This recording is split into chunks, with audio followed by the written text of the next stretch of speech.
Masks. Yes, in our highly politicized climate, it seems like everybody has to be on some kind of team against everybody else. This latest example is whether or not you are for wearing a face mask or you're against it. On one side, those who are for it say by not wearing a face mask, you're putting their life at risk and being selfish. On the other side, those who say that by being forced to wear one, their freedom is being stolen from them. Now, can we set all of that aside for just a minute? Set aside your preconceived notions.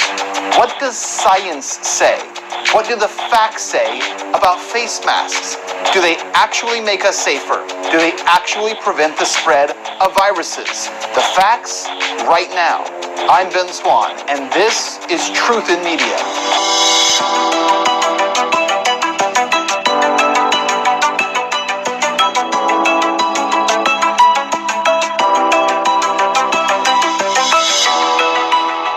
Guys, welcome to the show. So across the country, it seems very simple. Everyone is fighting over this issue of face masks right now. In fact, in the state of Michigan, Governor Gretchen Whitmer has issued an executive order that tells businesses they must force customers to wear a face mask. And if they don't, the owner of that business could lose their license to operate in the state of Michigan. All over the country, we're seeing signs, people saying you must wear a face mask. Governors are mandating it, and even President Trump himself wore a face mask at a Navy hospital recently. It is all anyone talks about right now. And as I said, there are very strong feelings about this issue, as with everything else. But if we set aside feelings and we just look at facts, what do the facts say about wearing a face mask? What does science say about face masks and whether or not they prevent the spread of viruses like COVID-19? Believe it or not, there have been a number of studies that have been done over the past decade. One in 2009, 2010, 2012, 2016, 2017, 2019, and yes, even this year in 2020. A number of controlled studies have been done that look at this very issue, whether or not wearing medical face masks with N95 respirators in them, and whether or not wearing cloth masks actually reduce the risk of a virus. So what did each of these studies find? Well, actually, they all found the very same thing. Now, these were studies that looked at N95 respirator masks. That's not the same thing as just hanging a piece of cloth over your face or creating your own mask at home. We'll get to that in a minute. But let's start with the most scientific and medically advanced mask, the N95 respirator mask. These studies, controlled studies, took a look at those N95 respirator masks and whether or not they prevent the spread of virus. Here's what they found. For the study in 2019, among 2,862 randomized participants, 2,371 completed the study and accounted for 5,180 HCW healthcare workers' seasons. Among outpatient healthcare personnel, N95 respirators versus medical masks as worn by participants in this trial resulted, get this, in no significant difference in the incidence of laboratory-confirmed influenza. Did you get that? In the 2019 study, there was no significant difference by wearing an N95 respirator mask. It happened again in 2020. Look at this one.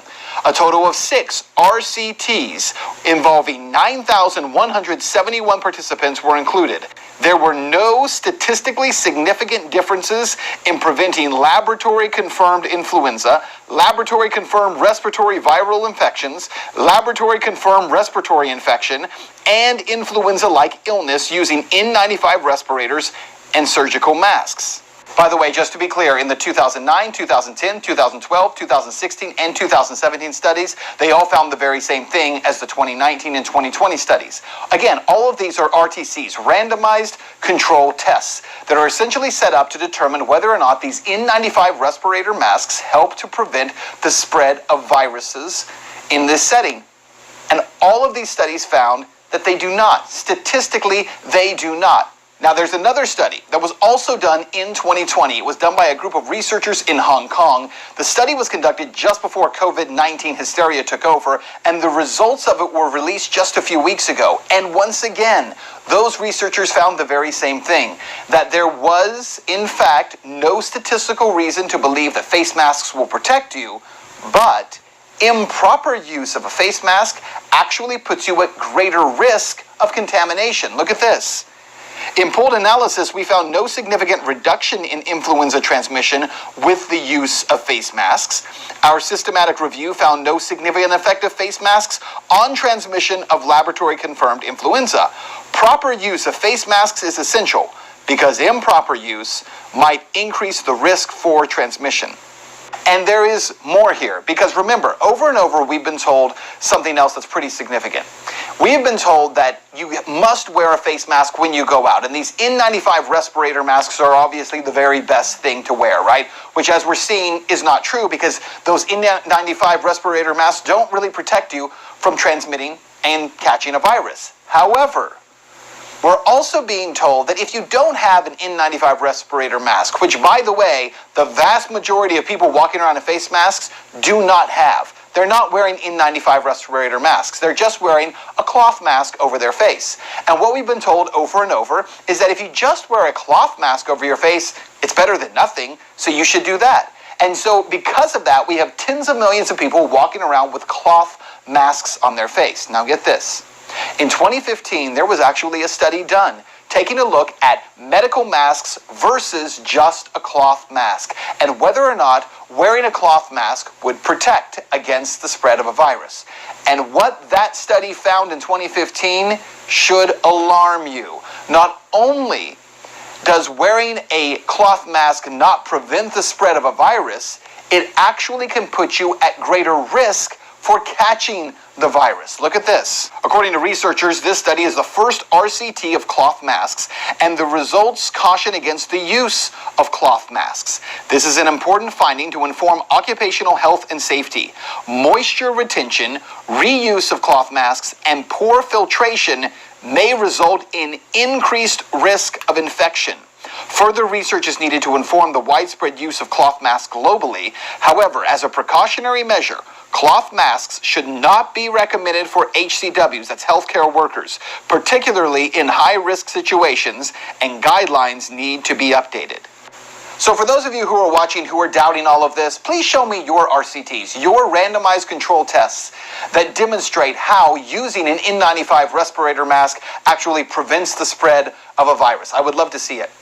If you're watching this and you say, well, a cloth mask is better than nothing because I heard some reporter on television say so, or I heard some official with the NIH just announce that this is true, please show me the randomized controlled test that verifies that that is true. Because in 2015, that study was done that looked at cloth masks and found not only does it not protect you, it can actually put you at risk. And this is very important information because we are hearing over and over from executives around the country, meaning governors and state leaders and mayors across the country, that you must wear a face mask to protect yourself and to protect others, and to not do so is an act of selfishness. And what they're telling you to do, according to these scientific studies, is to actually put yourself at greater risk. You're not protecting the population, you're actually putting yourself at risk. So we know that with the cloth masks, that study shows that you put yourself at greater risk. And let's go even deeper on this,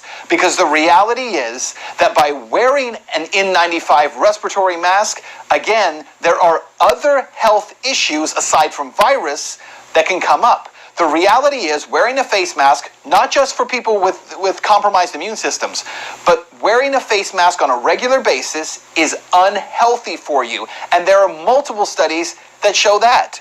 The N95 mask, which filters out 95% of particles because it impairs respiratory exchange or breathing to a greater degree than a soft mask, and is more often associated with headaches. In one such study, researchers surveyed 212 healthcare workers, 47 males and 165 females, asking about presence of headaches with N95 mask use, duration of the headaches, type of headaches, and if the person had pre-existing headaches.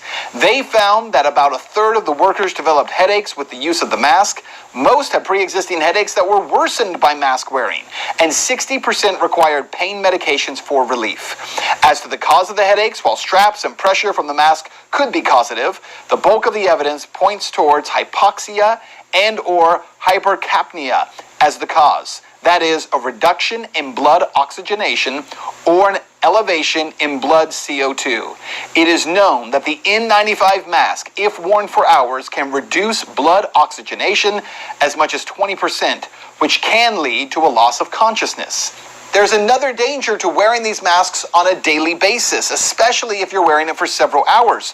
When a person is infected with a respiratory virus, they will expel some of that virus with each breath. But if you're wearing a mask, especially an N95 mask, you're breathing back in the virus every time you attempt to expel it. Now, as I say these things, there are those who are going to watch and say, well, that's simply not true. That's not true.